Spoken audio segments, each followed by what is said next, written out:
Hello and welcome to Politics Today. I'm Farooq Patafi. Viewers, you have been seeing our constant coverage of the situation in Kashmir. Last time when I interviewed somebody in detail about Kashmir, a lot of things were still to actually transpire. Since then, a lot of things have happened, and today we are going to do justice to that as well. We have covered so far Article 370, Article 35A, and we have actually covered a lot of ground. But the UNSC session and then, of course, the decision of Pakistan to go to ICJ, International Court of Justice, are the matters which need a lot of attention.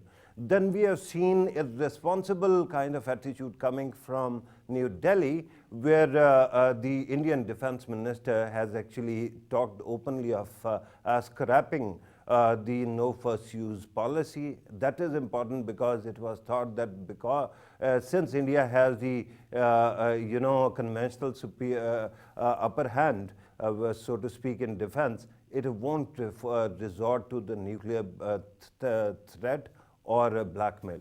But we saw that happen, and after that, Donald Trump, President of the US, has also spoken to the two leaders of Pakistan and India. We are going to talk about these things and more, and in order to help us understand these issues, I don't think there's any better resource, any better guest than the guest I have right now, the President of Azad Jammu and Kashmir, Sardar Masood Khan Sahab. Thank you very much, sir, for taking our time. Thank you for having me. Sir, let us begin by talking about what has happened since then, last we spoke. Particularly, Pakistan has taken the matter to the UNSC, and India tries to put a spin on it. What is your take, since you have worked as a diplomat as well, sir? It was important for Pakistan and the people of Jammu and Kashmir that the issue was raised once again at the Security Council.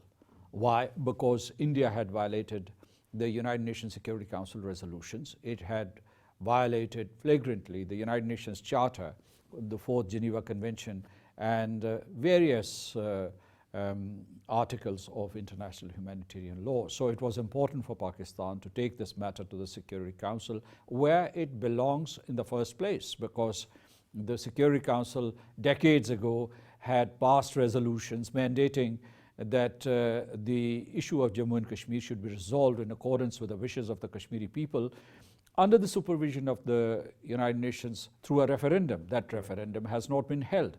But the steps that were taken by India on August the 5th, they defied the United Nations, the international community. What did they do? They, in fact, said that this land that belonged to the people of the occupied territory doesn't belong to them anymore, that this land would be confiscated by the Indian government or the Indian Union, and these areas which were bifurcated in Ladakh and Jammu and Kashmir, they were made union territories like municipalities which would be governed by Delhi. And they deployed 180,000 troops in addition to the 700,000 troops that they already had there, and they practically invaded the territory of the occupied Kashmir.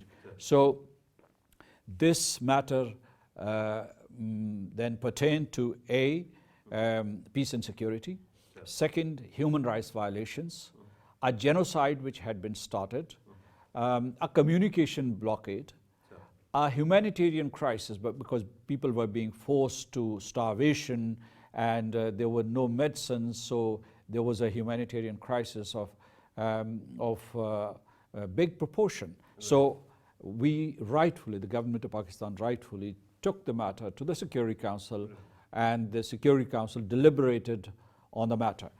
So this referral to the Security Council and the deliberations there were important both symbolically and substantively. Right.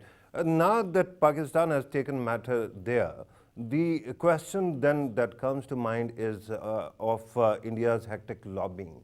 We have seen India actually playing its part, trying to lobby the P5 countries against Pakistan, didn't succeed. That's why the meeting held.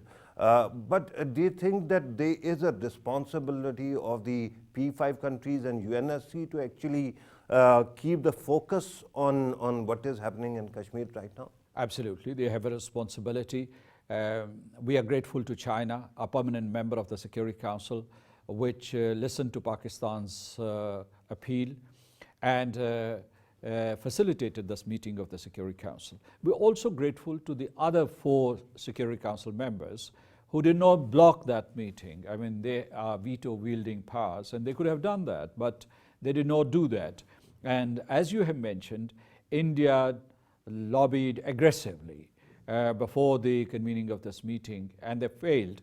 I would also like to add that although the Foreign Minister of Pakistan had approached the President of the Security Council to hold such a meeting, in the first instance, it was the responsibility of the Security Council to convene this meeting.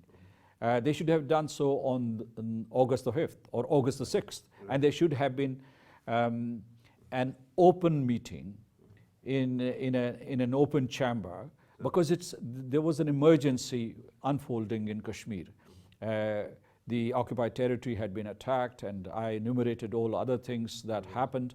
So they should have, it is their responsibility in accordance with the Charter. Article 1 of the Charter, the very first article, makes it imperative for the Security Council to intervene and intercede wherever there is a serious threat to peace and security. And there is a serious threat to peace and security. But let me tell you that now that this informal meeting behind closed doors has already taken place, the onus should not be on Pakistan or the people of Jammu and Kashmir or the global citizens to agitate for a meeting. The Security Council should continue to be seized of the matter, and they should take several steps. I would say that they should take steps. I mean, the Council should speak up. They should take steps to diffuse the tensions, also save the people of Jammu and Kashmir, because before their very eyes, before the eyes of the Security Council or the international community, a genocide or a massacre is taking place. And all fundamental freedoms or basic rights of the Kashmiris are being trampled with impunity by the occupation forces. Right. Sir, you spoke about the responsibility of the UNSC. And of course, since we are now talking about a nuclear South Asia, where we have seen the kind of rhetoric that keeps on coming from New Delhi, we are going to talk about that as well. But since we don't see that kind of a proactive role coming from UNSC or elsewhere, do you think that it is not underwhelming for people who believe in the international system, who believe in some kind of rule-based international order, sir? Yes, I think that the international order that was shaped after the Second World War and which was defined by the United Nations and the United Nations Charter is under threat because realpolitik is dominating decision-making at the highest levels. And in fact, people are constrained to take right decisions because of their economic and strategic interests tied with India. And as you know, that in the recent past, we witnessed that liberal order that governed the world is on the retreat. It is, and there is this rise of ethnic nationalism in Europe, in the United States, and there is this Hindu nationalism or fascism which has emerged in India. What is the bottom line of all these nationalisms? It is might is right. Go ahead, trample the rights of the people with impunity, and you are not accountable to anybody, to the international community. So this aggravating steps that India has taken, they also are a defiance of the system that has shaped the destiny of the nations in the decolonization period. What India has done, I mean, surprisingly, that we thought that in the past century, the era of decolonization or colonization had come to an end. Right. And that the entire world was decolonized. Of course, there were two territories, Palestine and Kashmir, which were under occupation. But India practically moved on August the 5th this year to colonize the territory. annex it.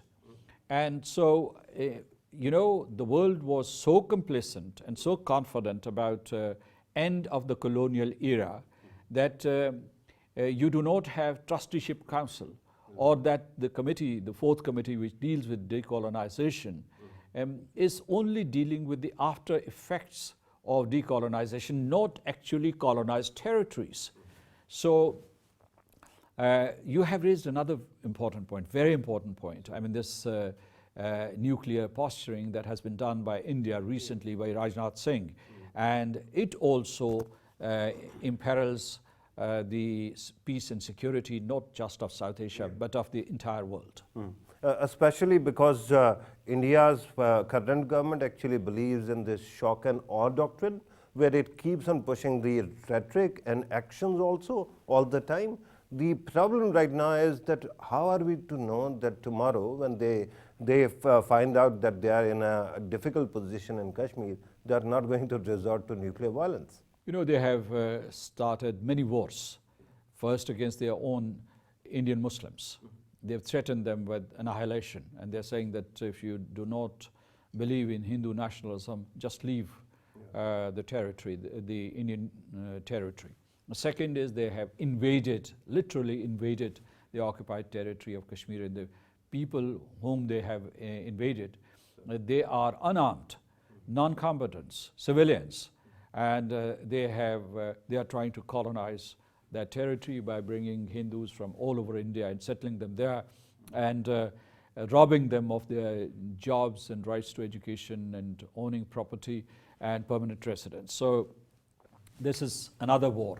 Right. The third war is in fact across the line of control. They are killing our civilians, including with cluster munitions, and this affects some 540,000 people living across the line of control on this side, on the Azad Kashmir side. Sure. And the fourth war is that they are directly threatening Pakistan with a war, including a nuclear war. And the fifth war is the proxy wars that they have unleashed in the entire territory of Pakistan, and they are sponsoring terrorism. So what I'm saying is that in addition to that, I mean, although they have already started these 5 wars, which should be put in the conventional realm or sub-conventional realm, now they are threatening Pakistan with a nuclear war. And there can be many motives. Right. One is that they want to create new normal? They want to divert attention from what they're doing in Kashmir, divert the attention of the Security Council or the international community, so that they create a smoke screen, and behind that smoke screen they go ahead with the steps that they are going to take to colonize the occupied territory, so that the entire international community's attention is riveted on peace and security and a nuclear escalation and a nuclear Armageddon in this region, and they can get away with murder in Kashmir. Right. Don't you think, sir, that this might have actually backfired? Because before that, we didn't see Donald Trump or other world leaders speaking to both leaders. And now it seems that there is an effort to de-escalate this situation. By actually shooting his mouth, the Indian defense minister might have actually hurt his own cause rather than anybody else's. I think they've done so deliberately. They will continue to do it. You would recall that in February this year, Narendra Modi, the Prime Minister of India, had threatened Pakistan with the use of nuclear weapons. Earlier in 2016, their Defense Minister Manohar Parrikar had threatened Pakistan with the use of nuclear weapons, and he'd also said that he would send terrorists across the border to Pakistan to destabilize or implode the territory of Pakistan. So, I mean, they are doing so deliberately, and this is highly irresponsible. But what is disappointing is that the world is not taking cognizance of these aggressive and aggravating statements. Right. I mean, one thing that happened in the aftermath of the steps India took on August the 5th is that the world press, the print media of the Western countries or television networks or all news portals, new media or the traditional media, they have been supportive. They have condemned India's actions. They have supported the cause of the Kashmiris. They have spoken up for the rights of the Kashmiris. They have written article after article, op-ed after op-ed, and many editorials condemning the communication blockade that has been imposed on the people of Kashmir. Right. So I think that you were talking about the context that are there between President Donald Trump and Mr. Narendra Modi and the Prime Minister of Pakistan. I would say that we have to be very cautious because India is again deluding the United States. The conversation, they read out of the conversation that we got through the press, it says that Narendra Modi made 2 points, with 3 points as a matter of fact. 1 point was that he said that there are some provocative statements from the neighborhood which are vitiating the atmosphere. Oh, for God's sake, you invade Kashmir and you say that there is a provocative statement from Pakistan which is vitiating the atmosphere. Second, they said that from across the border, terrorists are coming. And where are those terrorists? You say it without any substantiation. And the third, he says that, Mr. President, our trade talks are stalled and let's revive them. So he says that you need not focus on Kashmir or the security situation in South Asia. Why don't we do some deals on our mutual commercial and economic interests? Right. So we have to be very careful. And I have clarified to the people, talking to the media, I've said that, look, what President Trump is doing right now is not mediation. The kind of mediation that he promised during our Prime Minister's visit to Washington some weeks ago. He is only facilitating contact. Yeah. But some people said that, is it positive or negative? And I said it is positive because the United States, after all, is also a member of the Permanent Five. It's the most powerful nation on earth, and they also have veto, and therefore we need their involvement at various levels. In the Security Council, outside the Security Council, for contacts, for communication. Right. Since you mentioned the readout of what transpired or what went on between Narendra Modi and President Donald Trump, of course, it all is reaching us through two sources. One, India's own official sources. Second, India's media. And the problem is that Indian media now, at this moment, seems to be divorced from reality. But you were right about international media's role that they have played. Earlier, in the previous program, you also spoke about the fear of demographic change, forced demographic change in Kashmir. Right now, we know that the valley and the most parts of Kashmir still remain in lockdown. How important is the role of international media to maintain transparency and to ensure that the world keeps on seeing that India doesn't do anything nefarious in Kashmir? It is very important. The international media has been very vigilant and supportive, and we are thankful to them. In fact, they heard the voices of the Kashmiris.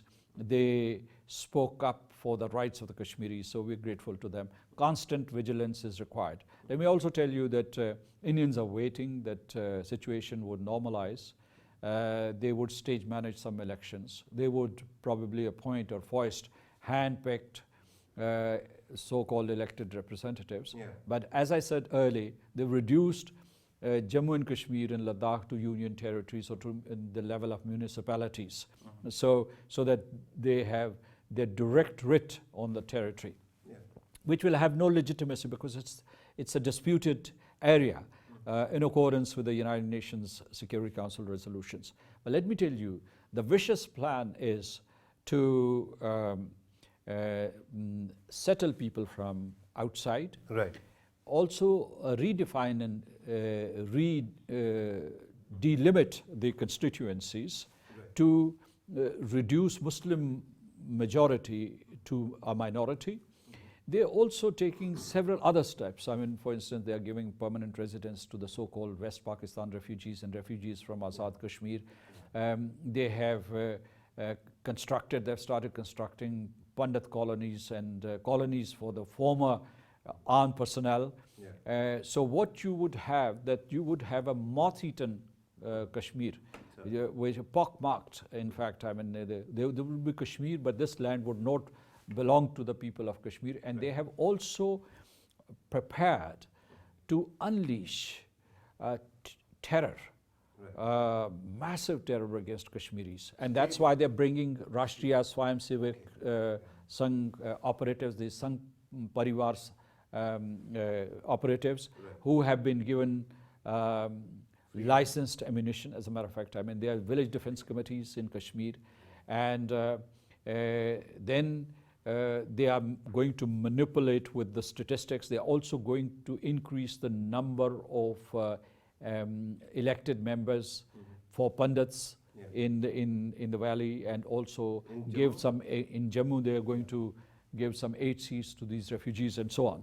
But let me tell you that the massacre would be on such a high scale, it would be so brutal that they would deliberately try to push all these Kashmiri Muslims towards the line of control, so that they could create another wave of refugees, outflows of refugees and migrants.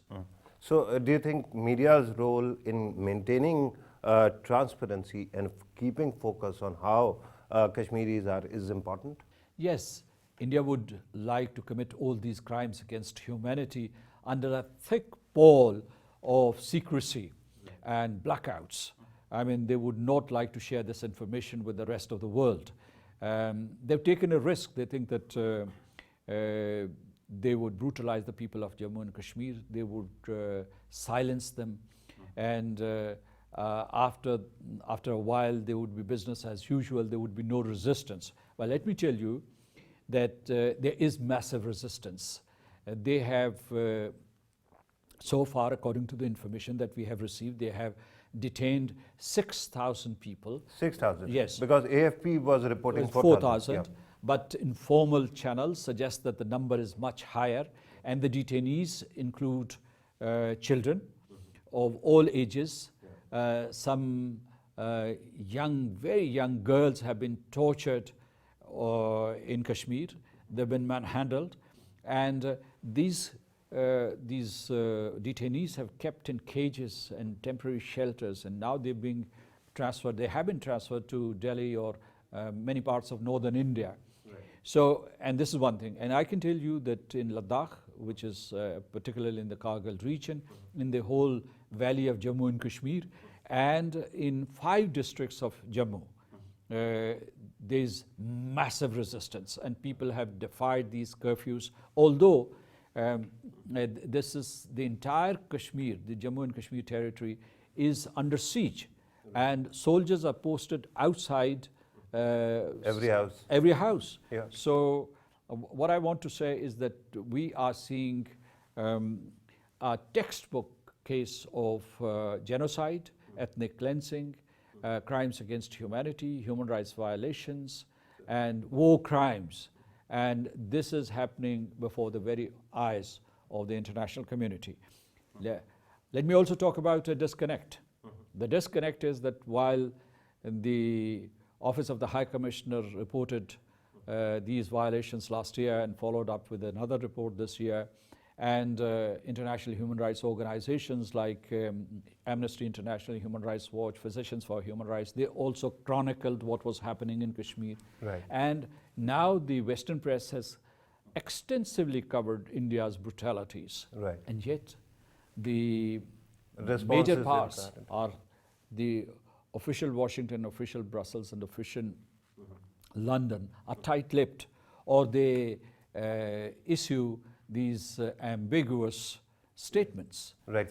And we are going to talk about that ambiguity, and especially India's attempt to actually shift focus of world community towards conflict between India and Pakistan rather than human rights. But we have to take a small break, if you allow me. We have to take a small break. When we come back, we are going to resume discussion right from where we left. Take a break.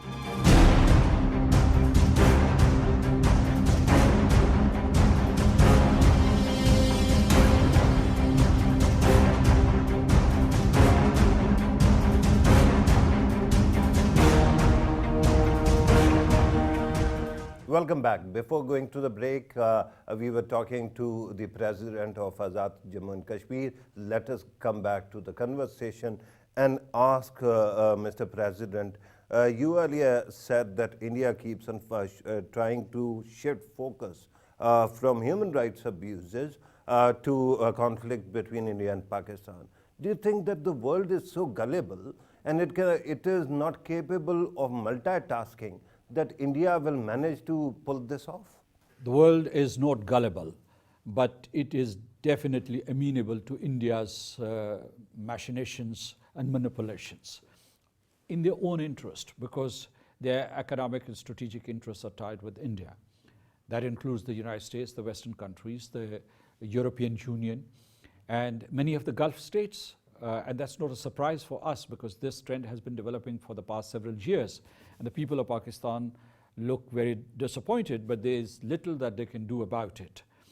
This kind of solidarity with India at a time when they had robbed the Kashmiris of their rights and they are brutalizing their brothers and sisters in faith. So no gullibility on the part of the international community. In fact, astute and shrewd defense of their own interests. Right. But let me tell you that, let me take you back to the 20th century. Sure. What happened during the interwar period? There were these dictators emerging, and they were elected by democratic processes. Yeah. That includes Hitler, that includes Mussolini, and then they mainstreamed in their own states Nazism and fascism. Right. Now what happened? What was the international community doing at that time? I'll tell you, the international community was doing what it is doing today vis-a-vis India. Appeasement? Yes, appeasement. Try to please them, try to coax them into good behavior and so on. Did it succeed? No, it did not. It in fact fed the monster and it emboldened those dictators. And then they started attacking their neighbors. And they started a world war in which a Holocaust took place. Today in Kashmir, a Holocaust is taking place. This Holocaust has been taking place for the past 72 years, but there has been no Nuremberg trial for the people of Jammu and Kashmir. Right. Let me tell you that the most sinister, extremist, violent extremist philosophy of our times has taken roots in India. And it is being steered and led by Narendra Modi, his BJP, Bharatiya Janata Party, and this party's affiliates, which are Rashtriya Swayamsevak Sangh, Bajrang Dal, Shiv Sena, and Vishwa Hindu Parishad. Right. Now, what is their philosophy? That you have to be a Hindu. And Pakistan committed a cardinal sin by claiming or carving out a separate state for itself in Akhand Bharat. And they say that if you are non-Muslim, you will be punished. Right. You'll be punished by people, and those people who would punish you, who would kill you, who would maim you, who would torture you, who would persecute you, they are above law. Sure. That they would have immunity from prosecution. And even if they are prosecuted, they would be freed. This has happened in the recent past in case of many people who had been attacked for just eating one of them was killed, yes. And now they let go of the entire cabal that attacked him. That's right. Yeah. So that is what we are facing. And we need to tell the world that as Nazism was disastrous for the world, so is Hindutva, so is Hindu nationalism. And these Hindu nationalists are not hiding their aims and objectives. They're saying that we will attack Pakistan, we'll eliminate Pakistan. Not only Pakistan, actually they now talk about even Bangladesh. They talk about the entire Akhand Bharat, which includes South Asia.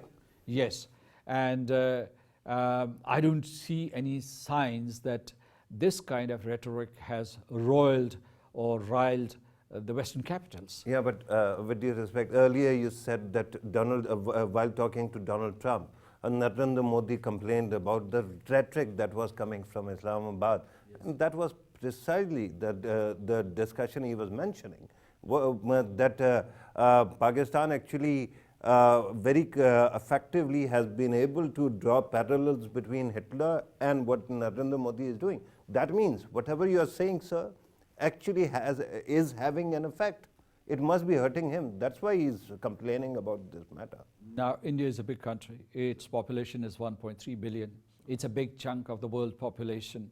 And Indians said for years, decades, that it was a secular, liberal state, that secularism was the glue that united India.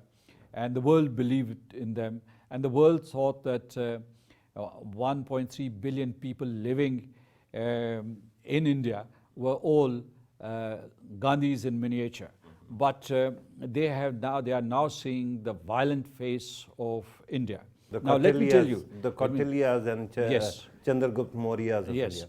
but what the enlightened Indians, I mean, whether they belong to the Congress party or other opposition parties, or they belong to civil society or to the media, they are writing constantly that the steps Narendra Modi has taken in Kashmir and their Hindutva is an anathema to India's existence as a state. Yeah. They are warning that the steps that they have taken vis-a-vis Kashmir, if they had, in the first place, they would not have taken those steps if the province or the state concerned was of Hindu majority. Right.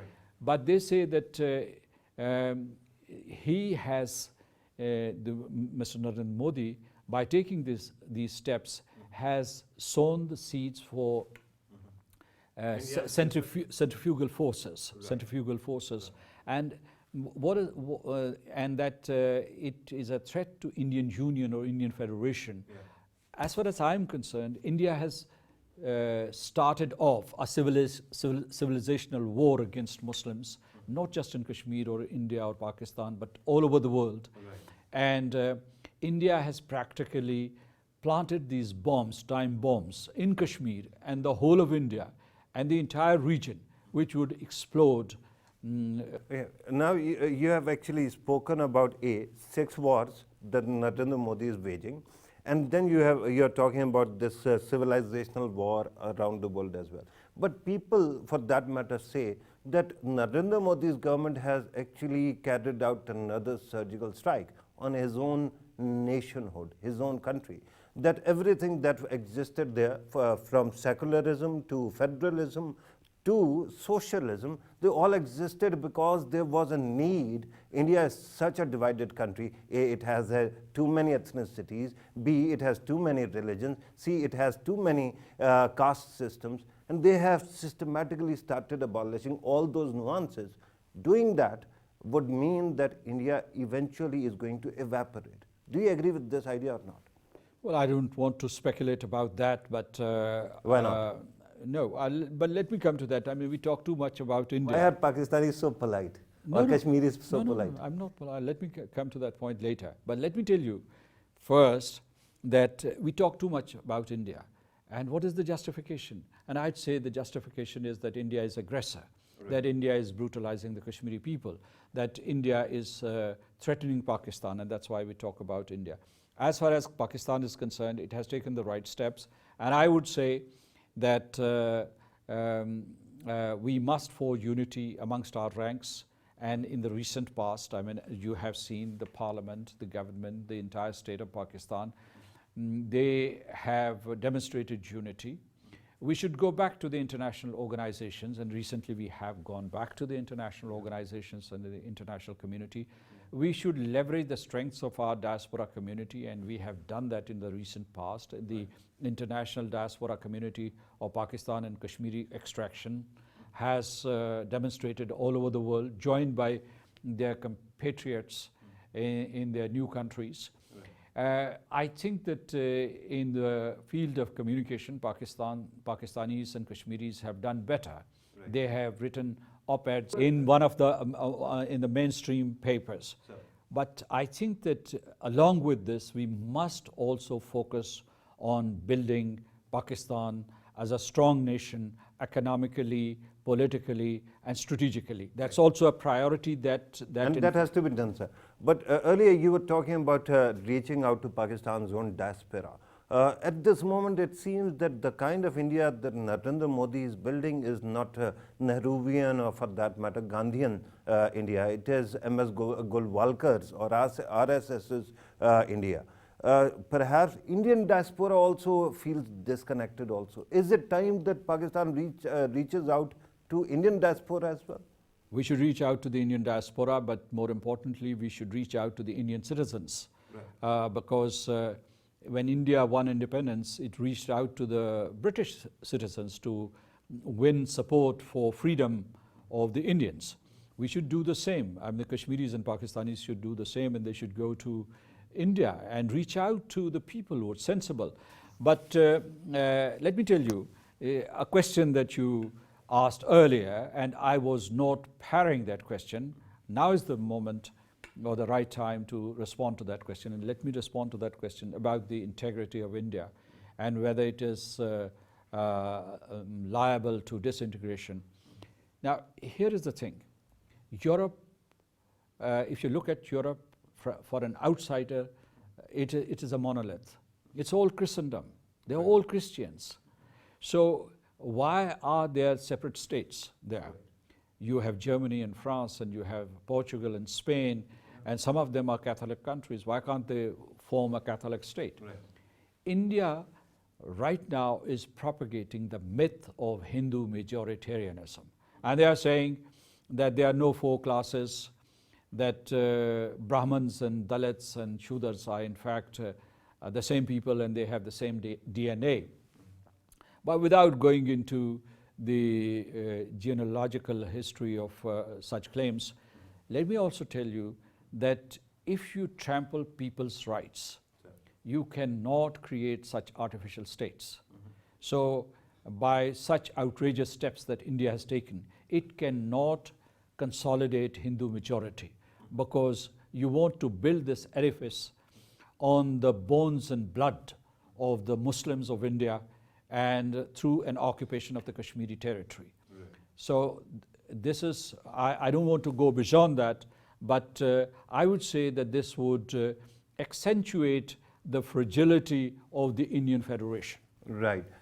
Thank you very much for that answer, because I've asked other dignitaries also, and I've found that Pakistanis are usually, or Azad Kashmir people are also restrained when it comes to this talk. India is very irresponsible, but you have shown your wisdom as well in that.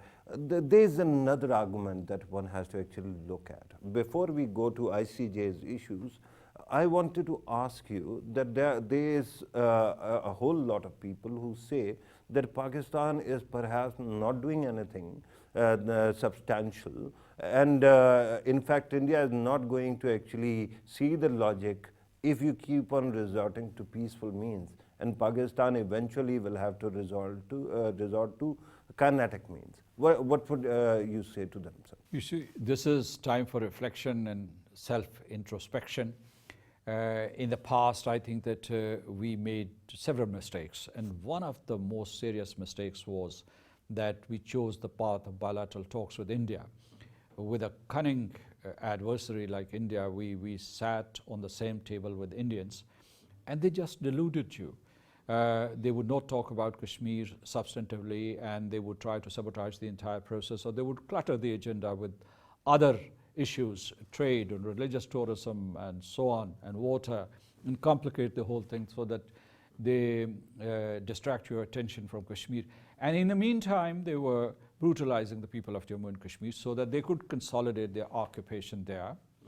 And they were biding time. Or they turned around and said that we can't talk to you on Kashmir because you are terrorists or you're sponsoring terrorism. So India's stance right from the beginning was very deceitful, very self-serving. So that is one of the mistakes that we have committed, and now the entire nation has woken up, including the leadership, and they have chosen to go back to the international community.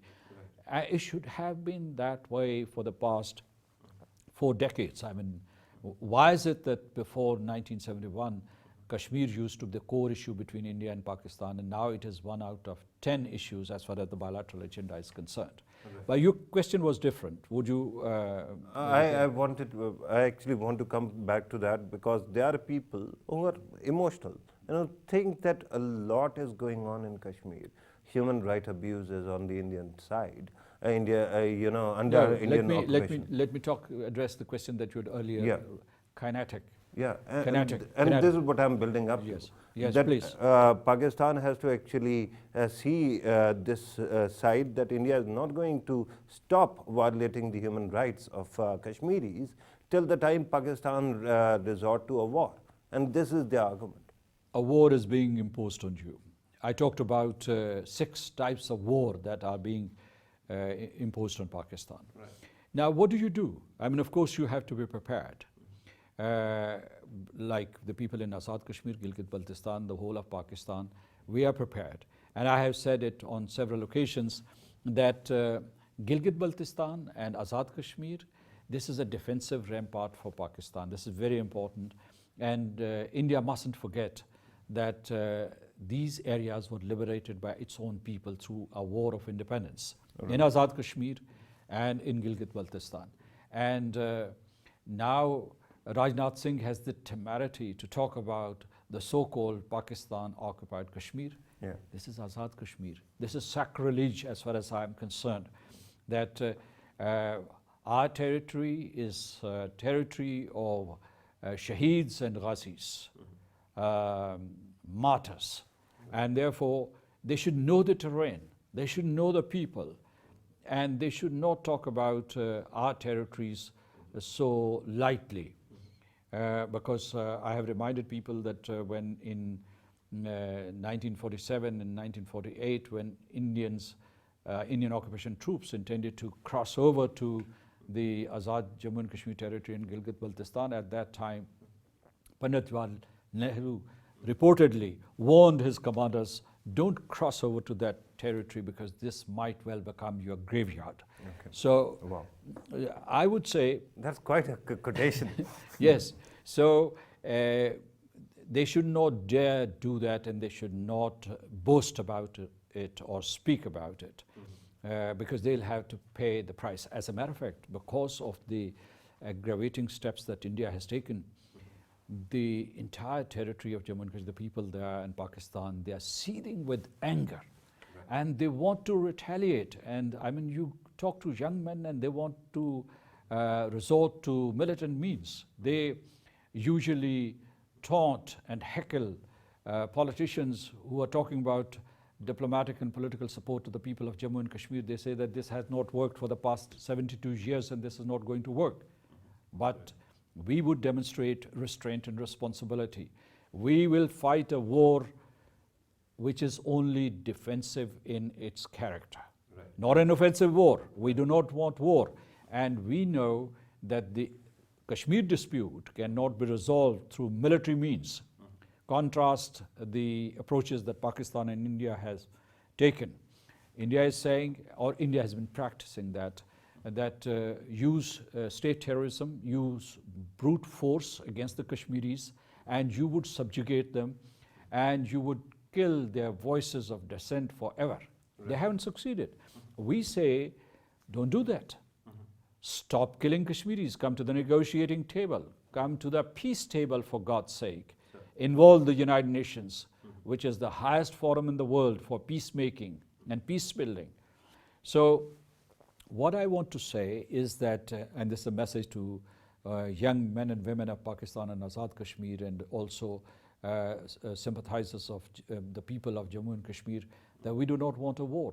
Right now our strength is that these 14 million people, out of which about 10 million people are Muslims, in Jammu and Kashmir, they have locked down 880,000 troops without arms. According to the Indian security officials, there are only 250 so-called militants, ill-trained, ill-equipped. And they need 880,000 troops to face them, but actually they are afraid of the strength of these 14 million people who do not want any kind of relationship with India. Right. Now, finally, let us talk about the decision to go to ICJ. It was believed that if you go approach ICJ, ICJ first seeks approval of both the countries, their consent, and then it has to actually see whether the countries in question or parties in question accept its jurisdiction or not. India has not been accepting this jurisdiction in the past as well. What convinces you that this time situation will be different, or our prayer is different? Well, I don't know what India would do or how it would respond to such a move by Pakistan, but let me tell you that hypothetically speaking, if India tries to respond positively, as we did in case of the Kulbhushan Yadav case, in that case, scenario building, let me tell you that there are three things that have to be done. I mean, three aspects of the Kashmir dispute. First, the ongoing carnage and genocide.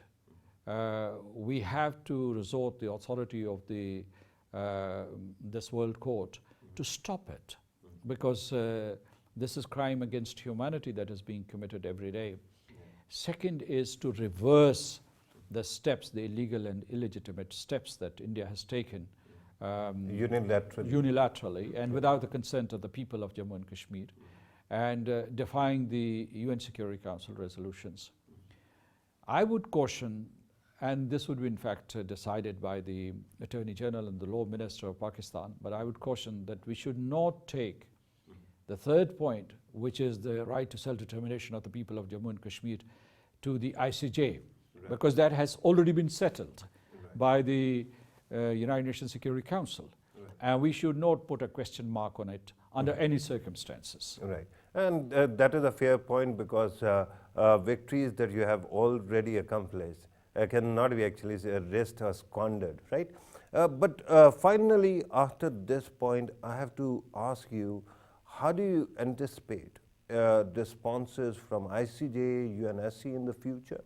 What exactly is it going to do to the faith of Pakistani people in the international system? You see, as far as the ICJ is concerned, they have to go to the legal minutiae, the justifiability of such a petition, and so on.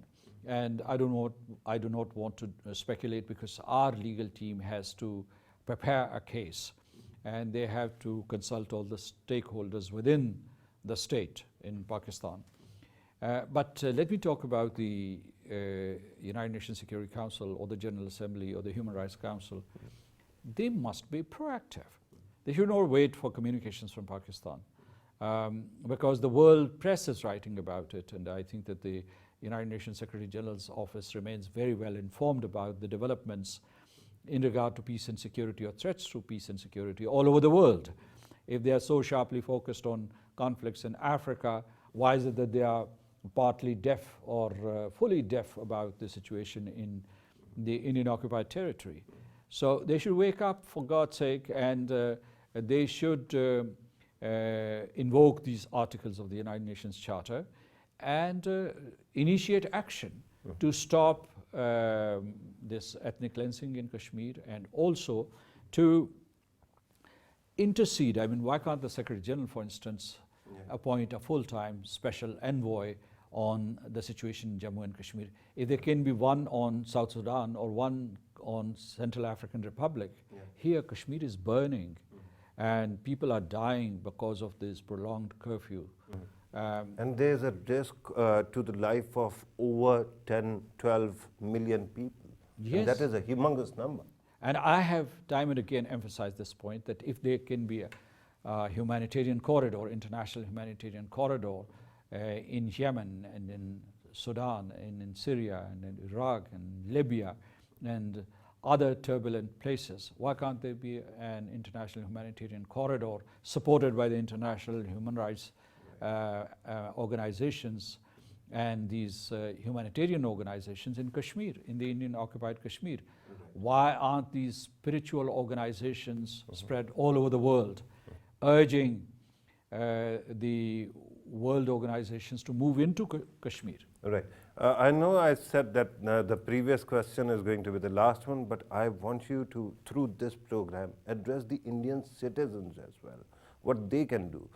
Because we believe, everybody believes that they are human beings everywhere and they have had the similar kind of sentiments. Do you want to give any message to the Indian citizens as well? I want to give my messages to two sets of people. One is to the people of Jammu and Kashmir. We know that you have once again been invaded and you have been brutalized and your land is being snatched and you're being killed and maimed and tortured and you are being dishonored and you are detained and your plight is unspeakable. But I want to assure you that the people of Azad Kashmir and the people of Pakistan and a growing number of international community, we are all with you. We express full solidarity with you and we shall not rest until you get your freedom and your right to self-determination. Speaking directly to the Indian citizens, I would say that you uphold, I understand, and I have this strong belief that there are hundreds of millions of people in India who respect human rights, who respect civil liberties and fundamental freedoms, and who respect a world order that would give justice to the people of Jammu and Kashmir. I am thankful to the people who are already writing about the plight of the Kashmiris and demanding realization of the right to self-determination of the people of Jammu and Kashmir. But I would appeal to you to create a wave of public sentiment for the people of Kashmir because they are suffering and they are part of humanity. They live on this planet and they are human beings as all other human beings are. Come to their rescue, to whichever political party or to whichever civil society group you belong. Thank you so much. Right, sir. On that very positive message, I'm told that we have to conclude the program. Sardar Masood Khan Sahab, President, Azad Jammu and Kashmir, thank you very much for your time. Viewers, you have listened to the interview. You have listened to the President of Azad Jammu and Kashmir. Of course, we'll keep on informing you on day-to-day development in Kashmir, and we will try to actually bring the matters to the fore as much as possible. This was today's program. Thank you very much for watching us. Take care.